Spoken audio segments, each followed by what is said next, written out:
the pain like.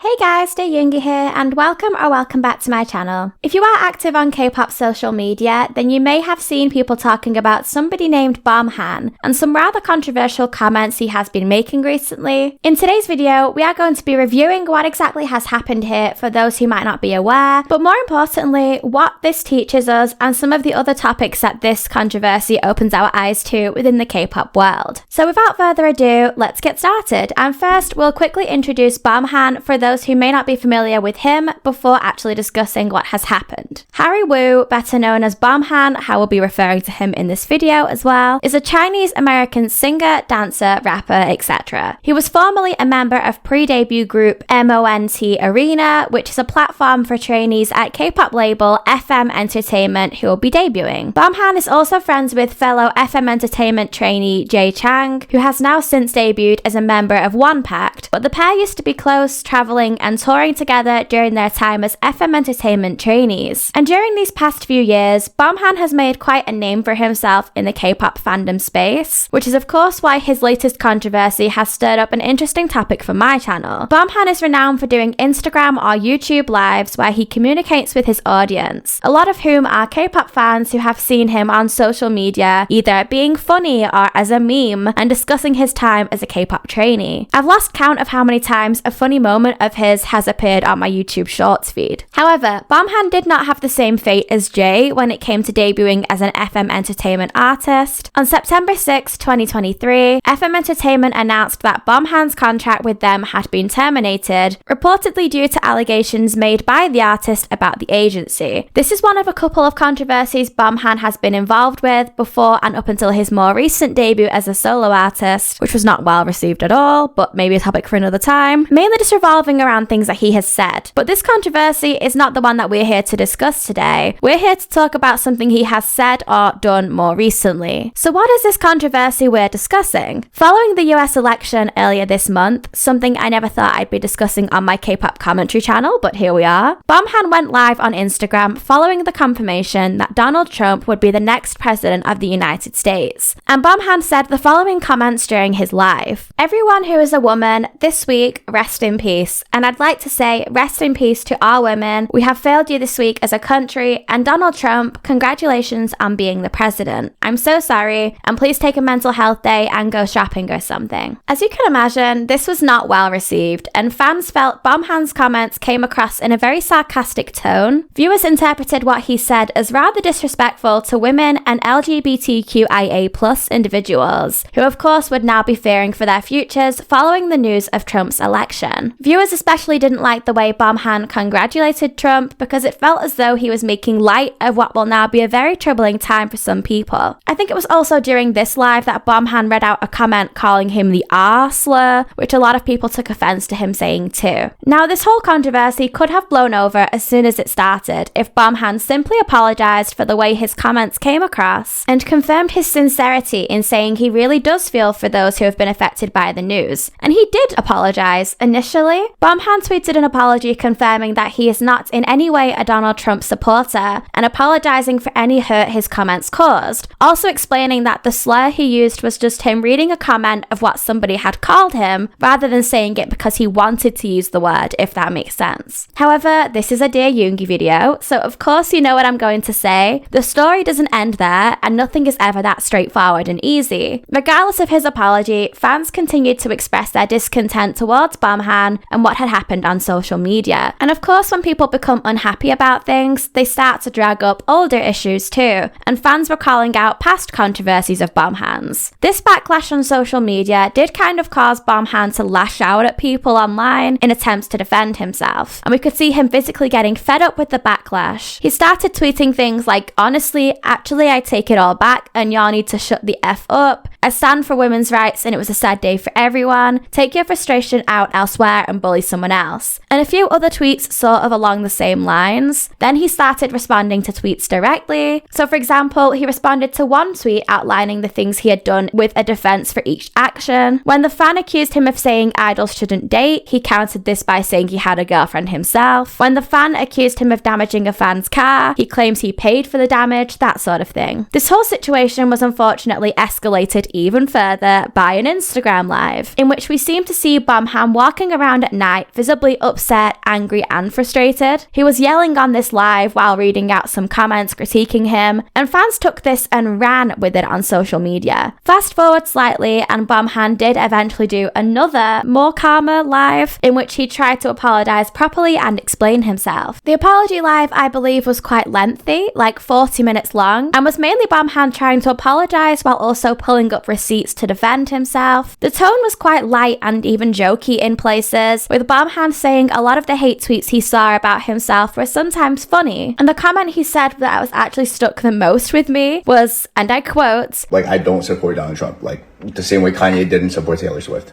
For those who aren't aware, by this I think he was referring to the 2009 Video Music Awards, where Taylor Swift was accepting the award for Best Video by a Female Artist, and Kanye stormed the stage, taking the mic from Taylor Swift and telling the world that Beyonce had one of the best videos of all time that year, aka basically saying he thinks she should have gotten the award instead of Taylor. I don't know, at least I think this is what he's referring to. It was quite an iconic pop culture lore from like literally 15 years ago now. Oh my god, where's the time going? But yeah, still I thought this was a super interesting thing to say in the year 2024. As you can imagine, this whole live was yet again unfortunately not very well received on social media, with people expressing how unhappy they were with the way he approached this topic. Even in his apology and defenses, they felt as though he was not taking this very seriously, with the way he expressed himself physically on camera, you know, with like the constant facial expressions and gestures, the way he spoke, etc. And then there's also the fact that he used this apology video live as an opportunity to plug future music. That was not a good idea at all, and people did not appreciate him bringing that up in the same conversation as something so important. Okay, so moving on from what happened, hopefully that helped clear it up for people who hadn't been following. Why are we even discussing this on my channel when Beomhan technically is a former trainee and not currently creating K-pop music? There are quite a few different topics that this one controversy has made me want to talk about, such as the standards K-pop idols are held to and how well these translate overseas, media training and mental health support, and the importance of separating K-pop idols and K-pop personalities. So let's now discuss each of these individually, starting with the standards people in K-media are held to and if these are realistic on a wider scale. It was debatable for me if I should even discuss Beomhan's recent controversy on my channel, because he's not technically a K-pop idol in any way, nor does he claim to be. But then I remembered I've spoken about Jay, who is also no longer a K-pop idol, on this channel, and then that paired with all the potential topics that could stem from this controversy, I couldn't not, you know? Because Beomhan found some fame during his time as a trainee K-pop idol on social media and is still pursuing social media spaces, sharing stories of his time as a trainee and creating music as something he wants to do now, albeit not K-pop. This does however mean that we still have an audience largely consisting of K-pop fans as his viewers. Therefore, as a result of this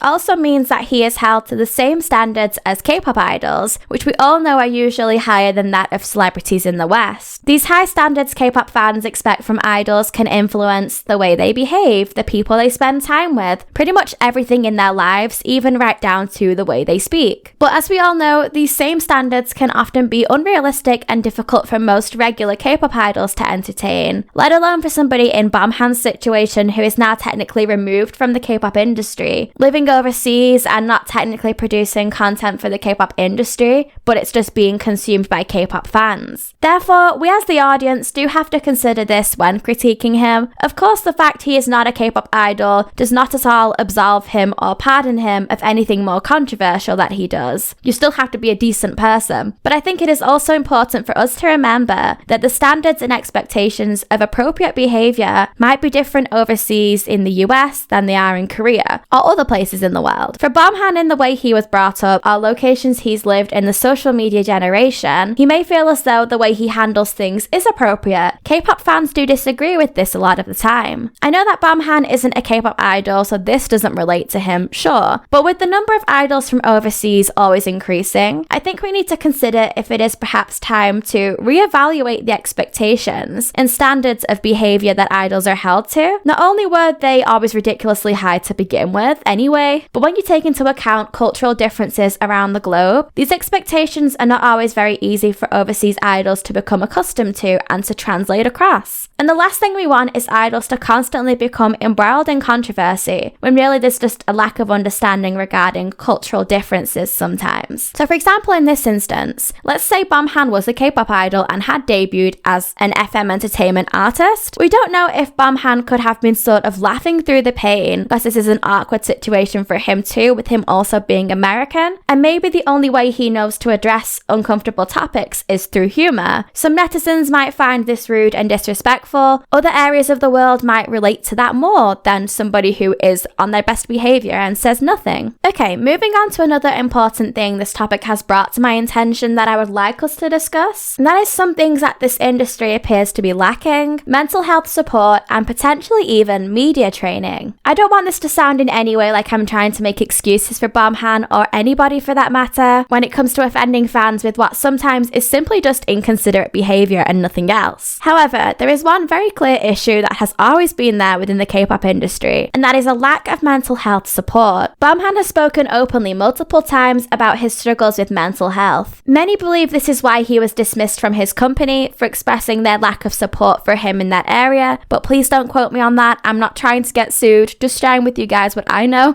Again, I'm not trying to excuse anything Beomhan has said in poor taste or that offended people, but imagine getting hounded with insults and hate on social media when you're already struggling mentally, and the only response or coping mechanism you know is to lash out on a live stream because you haven't really been taught or known how to do anything else. I watched that live stream that Beomhan did where he was kind of going crazy and crashing out, as fans were saying on social media, and it just made me sad more than anything. It's sad to me that people have to get to a stage where this is their only option, to go on social media while in a vulnerable state. We talk all the time about a lack of mental health support for idols, but just think, if the mental health support they are getting is low, it would not surprise me if the mental health support trainees receive is much lower or next to nothing, which is crazy when you consider how challenging and demanding idol trainee life is. This could be the most crucial time for them to receive more support. But another thing that I don't know much about in the K-pop industry is the media training, if there is any at all, and if there is, to what extent. Just to quickly add a definition for those who may not know, media training is the process of preparing individuals or organizations to effectively communicate with the media and public. So for anybody in the public eye, whether this be an individual like a K-pop idol or a whole company, it is so important to understand how to properly present yourself on a public space, especially now that social media is so widespread. The way in which you come across, whether it be in the way you speak about topics or your actions on such a big platform, is huge and can really influence a multitude of factors, such as the way people perceive you and your beliefs. I'm not going to pretend that I really have any involvement in what happens behind the scenes at K-pop companies, so I have no idea to what extent K-pop idols and trainees are receiving media training. But in Beomhan's case, I think we can kind of agree that we see a lack thereof when it comes to media training. Sometimes the way in which he approaches topics is just wrong, and we saw this in his apology live. The answer isn't always to hop on a live stream or angrily reply to fans in your defense. And as for idols in the K-pop industry, it does make me think that sometimes the reason we don't see a lot of idols on social media running their own accounts separately to the company or doing their own thing, such as streaming or running a YouTube channel even when they have expressed interest in wanting to, is one, because the company doesn't want to put up the funds to subsidize this or allow them the time in their schedule to do something that could be more fun for them if not profitable. Of course, that's a given. But two, maybe companies do not want to give them the time and effort required to properly provide idols with the media training they need to be able to present themselves on a wider global platform running their own accounts. So it's just easier for them to have perhaps one group account on social social media on specific platforms and have a trained professional run this for them instead, rather than letting them get involved themselves? Who knows? Again, I'm only theorizing, but it is interesting to think about. And I would love to know out of curiosity what media training does look like if K-pop idols receive it. Like, what are the do's and don'ts they're told to follow, you know? Lastly, I wanted to end on this one because it's probably my key takeaway from this topic, especially in Beomhan's case, and that is separating K-pop personalities from K-pop idols. Like we already touched upon in quite some extent, Beomhan is not a K-pop idol. I keep feeling the need to reiterate this just so nobody yells at me in the comments. And the expectations that K-pop idols are supposed to meet are usually different than that of a celebrity elsewhere in the world. We know this. There are multiple people within the K-pop world who would be better clarified as K-pop personalities, Beomhan being an example of one of these. But we have to be so careful when we are crossing the barrier between K-pop idol and K-pop personality to not confuse the two. You can have a K-pop personality, somebody known within the K-pop world for their sense of humor or persona, who is not a K-pop idol, and you can have a K-pop idol who is also known for having a fun personality. These are two different things, and the issue is that when people confuse the two, this is when they start to hold K-pop personalities to the same standards as K-pop idols, or on the flip side, they start to treat fun personality K-pop idols as nothing more than the funny one. It's about creating a separation that I'm not too sure K-pop fans always fully understand. There is something that I have noticed with K-pop idols too from around the globe. K-pop fans' determination to make an idol who speaks English or is from overseas a meme or somebody funny and more relatable than idols who perhaps don't speak English, don't do live streams answering fan questions, and seem less accessible. Fans want to make these sorts of idols the ones they look to for funny comments or funny moments on a live stream. In the same style, some fans may tune into somebody like Beomhan, who is creating this sort of content outside of the K-pop industry, but for K-pop fans. But I think it's so important that we reiterate that just because these idols are more easy for global fans to communicate with, this does not necessarily mean that this becomes their whole shtick, you know? These idols sure may be easier for global fans to relate to because we can understand them with less barriers, but this doesn't mean they necessarily want to be somebody who fans just look to for fan idol interactions, putting this crazy pressure on them to appease both Western and Korean culture, because sometimes expectations can be different across the two locations and are much harder to juggle, because these idols are expected by their Korean fans and the Korean media to carry on being what they think a K-pop idol should be, and then you have Western fans or fans around the globe who also kind of want to mold these idols into what they expect from somebody, which is something more fun and relatable. Okay, time for a conclusion regarding this topic and everything that I just explained, because you know I like my closing thoughts. Makes me feel like I properly covered and concluded everything that I wanted to. To be honest, I kind of always knew in the back of my mind that I would be here making a video about Beomhan someday, which is funny when you think about it. It's just the fact that he's so active on social media and like kind of a personality within K-pop fan spaces. It felt kind of inevitable for me that I would eventually be talking about something he said that got fans feeling a certain kind of way, if that makes sense. I just didn't realize I'd be able to talk about so many other topics that stemmed from it, so that's fun. I don't want to make this sound like I'm necessarily siding with anybody, that's silly, but I do genuinely feel like this whole controversy literally started life as a simple misunderstanding that could have easily been solved, but then a catalogue of errors followed that led to it being blown much more out of proportion than it needed to be. Beomhan should have simply apologised and left it at that. Fans should not have been bombarding him with hate comments after he apologised, but sometimes that can't be avoided, and people can be cruel on social media when they're hiding behind a screen and a keyboard. But that is always wrong to be leaving those sorts of comments. However, if this was the case and people were going to do that regardless, then he needed to simply ignore these comments, not respond to them to make things worse, not jump on another live stream to add fuel to the fire. Perhaps more media training would have told him to avoid doing this. At the end of the day, Beomhan does spend time talking about his life as a trainee idol, and this therefore still associates him with the K-pop industry, despite him no longer being an idol trainee. Therefore, I think it is important that he perhaps does need to consider sometimes the audience who is consuming his content and the way that he may come across, especially if it's something he wants to do for work, just like anybody in any other profession would need to consider the way they come across on their platform, because you can make money from things like YouTube, TikTok, or Instagram lives if you have the right following and meet the criteria. If this is something he wants to continue to do, then he can't be getting constantly wrapped wrapped up in controversy and upsetting these audiences. So there's definitely a lesson there for him in this situation to be learned to avoid something like this happening in the future. But perhaps there is also a teachable lesson there for K-pop fans who are consuming his content, or worse, the ones who aren't really viewers of him at all and are just joining the hate bandwagons whenever they see them on Twitter. Fans could take this opportunity to remember that when he says or does something that we may not expect, it is important to note that he is not a K-pop idol and therefore is living a different life, experiencing different things, and should be receiving different expectations. Sure, it wouldn't hurt him to think more carefully of how he speaks before addressing such big important topics that are sensitive for people, but at the same time, maybe it wouldn't hurt fans either to remember that this is kind of a character he portrays on social media and not your bias in your favourite group. Okay guys, and that was it for today's video. I hope you enjoyed this sort of dive into a multitude of topics. It felt like my own multiverse of madness, and it was kind of more unorganised for me than my usual sorts of videos where I focus on one topic after a controversy, but I hope it at least kept it interesting for you guys. If you did enjoy this one, please give it a thumbs up, and I would love to hear your thoughts on any of the topics addressed in this video down in the comments. If you're new here, please hit that subscribe button and turn on the notification bell to be the first to hear whenever I upload, and I'll see you next time.